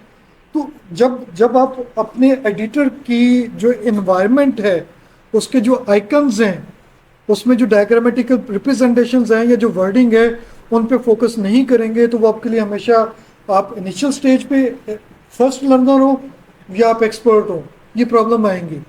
उसका बेस्ट वे ये होता है एडिटर आप ज़रूर चेंज करें। मैंने आपको ये एडिटर क्यों सजेस्ट किया कि ये बाकी एडिटर की निस्बत ज़्यादा बेहतर है, गो कि डायरेक्ट एडिटर नहीं है, इसे नोटबुक कहा जाता है, लेकिन ये बाकियों की निस्बत रिलेटिवली ज़्यादा बेहतर है। क्यों बेहतर है कि सेंटेक्स हाईलाइट भी करता है। जब आपने शायद गौर नहीं किया और हमने उसे डिस्कस भी नहीं किया कि जब आप यहाँ पर ब्रैकेट्स पुट करते हैं, देखिए मैं जैसे ही इस ब्रैकेट के करीब आऊँगा इसकी ओपनिंग और क्लोजिंग दोनों हाईलाइटेड है। मैं अगर इस ब्रैकेट के करीब आता हूँ तो देखें इसकी जो ओपनिंग बनती है वो भी हाईलाइटेड होगी, उसका कलर चेंज होगी, ठीक है। इसी तरह से सपोज मैं यहाँ पर ऐसे लिख देता हूँ, मैं यहाँ पर सिर्फ इतना लिखा था, अभी मैंने सिर्फ इतना टाइप किया है, इसके बाद कीबोर्ड से टैब का बटन प्रेस कर दिया। अगर इससे मिलते जुलते अदर वेरिएबल्स भी होते वो आपको लिस्ट दे देता, चूंकि मिलते जुलते वेरिएबल नहीं थे तो उसने आपको वो कंप्लीट ही राइट कर दिया। और ऐसे ही जब मैं फॉर एग्जांपल हेड लिख रहा हूँ तो वो आपको बता देगा कि फर्दर कौन सी कमांड आ रही है, वो आपको कहीं ना कहीं हिंट या हेल्प आउट भी कर रहा हूँ। तो बेसिकली इन चीज़ों को, किसी भी डेटा को एफिशिएंट यूज़ करने के लिए इन चीज़ों को समझना होता है। इस नंबर को समझना होता है कि इसका कलर रेड क्यों है, प्रीवियस का ग्रीन क्यों था, स्टार कब आता है, ठीक है, कलर्स रिप्रेजेंटेशन क्या है। ये आप सिर्फ पाइथन में नहीं, आप आर यूज़ करें तब भी मीनिंगफुल है ये चीज़ें। इवन आप एक्सेल के फॉर्मूला यूज़ करें वहाँ पे भी ये मीनिंगफुल है। अगर आप इनकी अंडरस्टैंडिंग नहीं लेंगे तो डेफिनेटली वो एक बिगनर को भी प्रॉब्लम आएंगी और एक एक्सपर्ट को भी प्रॉब्लम आएगी। कुछ और? जी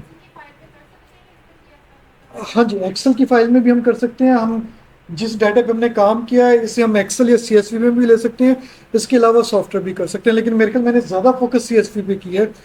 आपको यानी जिस तरह से आर में है कि आपको हर डिफरेंट फाइल के लिए आपको एक लाइब्रेरी या पैकेज चाहिए, ऐसी इसके लिए आपको चाहिए। यानी आपने एक्सेल फाइल है, स्टाटा फाइल है, सेस की फाइल है, ईव्यूज़ की फाइल है, वो जो भी डिफरेंट टाइप है, या एसक्यूएल फाइल है, तो उसके लिए आपको या तो डिफरेंट मॉड्यूल चाहिए होगा या डिफरेंट कमांड चाहिए होगा। जी जी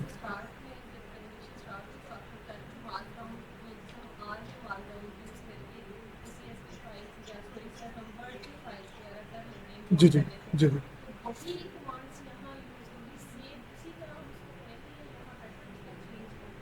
चलिए मैं उसका बता रहा हूँ, तो आप कुछ पूछना चाह रहे हैं? मैं अभी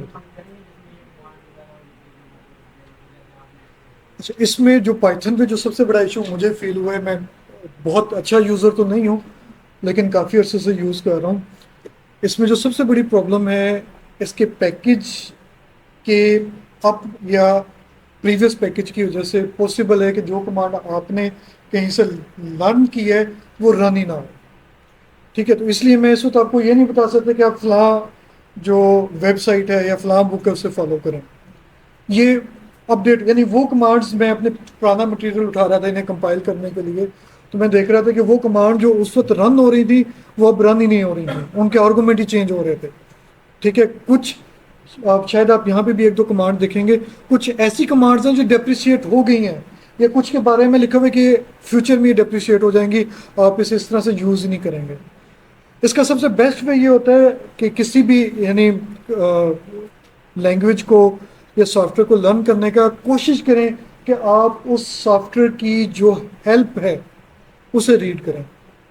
सबसे बेस्ट वे होता है। मेरे गो के लैंग्वेज की हेल्प रीड करना इटसेल्फ खुद एक आर्ट है, आसान नहीं है, बहुत मुश्किल होता है हेल्प रीड करना। और स्पेशली पाइथन की आप देखें तो ये आर की निस्बत मज़ीद थोड़ी मुश्किल है। ठीक है, मैं कोशिश करूँगा आपको वो डिमॉन्स्ट्रेट कर दूँ हेल्प के बारे में थोड़ा सा, लेकिन फिर भी ये बेस्ट है कि आप कोई फंक्शन आपको नहीं आइडिया हो रहा तो आप उसकी हेल्प रीड कर लें। अदरवाइज पाइथन की अपनी डॉक्यूमेंटेशन है, आप इसकी वेबसाइट पर जाएं, नाम पाइए, उसकी अपनी डॉक्यूमेंटेशन है, उसे आप रीड करें। वहाँ पर हर तरह की एग्जांपल, हर तरह की पॉसिबिलिटीज ऑलमोस्ट डिस्कस की हुई हैं। जी हाँ जी, आपका क्वेश्चन रह गया। इनका क्वेश्चन ये था कि आपने वर्ड एक्सेल की तरह हमें सजेस्ट किया कि आप नोटपैड को यूज़ करें, तो इसे यूज़ करने के लिए इसकी कमांड्स क्या हैं? देखिए, आमतौर पे अगर हमने वर्ड में कुछ टाइप करना है तो आमतौर पे आपने हेडिंग बनाना होती है। ठीक है, आपने बुलेट्स लगानी है, आपने नंबर्स लगाने हैं, आपने किसी चीज़ को बोल्ड, इटैलिक, अंडरलाइन करना है, तो वो चीज़ें कैसे होंगी? किसी भी टेक्स्ट के बारे में, अब ये मार्कडाउन सेल है, ठीक है, मुझे कैसे पता चला ये मार्कडाउन सेल है? कि इसका ये जो एरो है इसमें कोड की बजाय मार्कडाउन आ रहा है। इसके शुरू में अगर आप 1 हैश यूज़ करेंगे, शिफ्ट के साथ 3 प्रेस करेंगे 1 टाइम, तो ये मेन हेडिंग बनती है।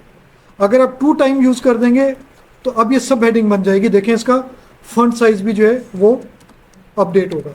अब ये ज़्यादा बड़ा आपको नज़र आ रहा है, और अगर मैं इसे 3 टाइम कर देता हूँ तो ये स्मॉल हो जाएगा, 4 टाइम करता हूँ तो ये मज़ीद स्मॉल हो जाएगा। अपनी हिरार्की के लिहाज से ये स्मॉल होता जाएगा। किसी चीज़ को आपने बोल्ड करना है, इटैलिक करना है, फॉर एग्जाम्पल मैं बोल्ड करना चाह रहा हूँ,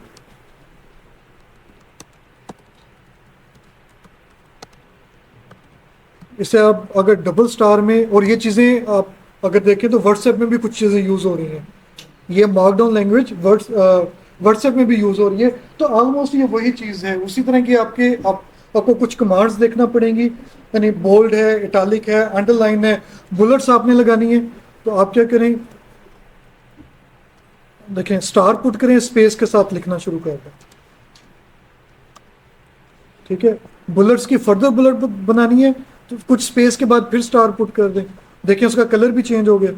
और जब आप कंट्रोल एंटर करेंगे तो देखें ये बुलेट्स और उनकी फर्दर बुलेट्स, ये सारा काम मार्कडाउन के जरिए से बड़ी आसानी से हो जाता है। इसके चंद एक बेसिक सी इस तरह की यानी टाइपिंग है, वो आप सर्च करेंगे तो इजीली मिल जाएगा। अच्छा हाँ ठीक है, हाँ ठीक है ठीक है ठीक। अच्छा मैं समझे शायद आप उसके बारे में। देखें ये इस वक्त पाइथन की फाइल है, ये कोड फाइल भी है और मार्कडाउन फाइल भी है। मैं फाइल में जाता हूँ और सेव एंड एक्सपोर्ट, ये इसकी डिफरेंट ऑप्शन है। HTML है, आस्की डॉक है, मार्कडाउन की एक अपनी टाइप है, PDF है और यानी फर्दर पॉसिबल है। ठीक है, अब अगर आपने इसे देखें, आप मेरा पॉइंट नहीं समझा ना, मैं जो कहना चाह रहा था एक्चुअली जब आप इस फाइल को जब आप प्रिंट फॉर्म में लेंगे तो देखने वाले के लिए ऐसे ही होगी जैसे आपने इसे वर्ड में टाइप किया हुआ है। मेरा ये पॉइंट था। दूसरा पॉइंट, अगर आप कहते हैं नहीं आपने इसे वर्ड में ही कन्वर्ट करना है, ये भी पॉसिबल है। इसका एक सॉफ्टवेयर है, अब वो सॉफ्टवेयर का नाम डॉक के नाम से शायद कोई है, अगर मुझे याद आया तो मैं बता दूंगा। उसके ज़रिए से आप इसको प्रॉपर वर्ड फॉर्मेट में कन्वर्ट कर सकते हैं, लेकिन वो एग्जैक्ट बात दफ़ा कन्वर्ट नहीं होता, कुछ चीज़ें रह जाती हैं, फिर भी रह जाती हैं। लेकिन आप ये देखें कि आपने फॉर एग्जांपल लेटेक में करना था तो तब भी पॉसिबिलिटी आपके पास मौजूद है। देखें इसे आप एक्सपोर्ट करते हैं तो लेटेक फाइल आपके पास बन जाएगी। वो जो आपने थीसिस लेटेक में कंपोज करना होता है, आपने अगर इसे यहाँ पे कंपोज किया हो तो समझे आपने थीसिस में कंपोज किया हो। ठीक है, आप इसका वेब पेज भी बना सकते हैं और बहुत सारी पॉसिबिलिटीज़ हैं। अच्छा इस वक्त शायद मेरे को कोई एरर आ गई है। जी जी ठीक है, नहीं वो यूज़ नहीं होगी क्योंकि ये है पाइथन की जो फाइल टाइप है वो .py है। इसकी जो फाइल टाइप है वो IPYNB है, इंटरएक्टिव पाइथन नोटबुक है। ठीक है, ये फाइल आम टेक्स्ट फाइल होंगे, इसके बैकएंड पे बहुत सारी फर्दर आप उसे जैसन फाइल स्ट्रक्चर है वो यूज़ होता है, मार्कडाउन स्ट्रक्चर है, तो वो आप वहाँ पे उस तरह से रीड नहीं कर सकते।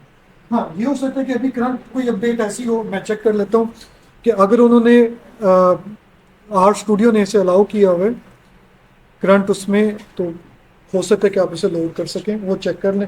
ओपन ऑप्शन में अगर आपको ये मिलती है तो ठीक है, अदरवाइज नहीं हो सकता।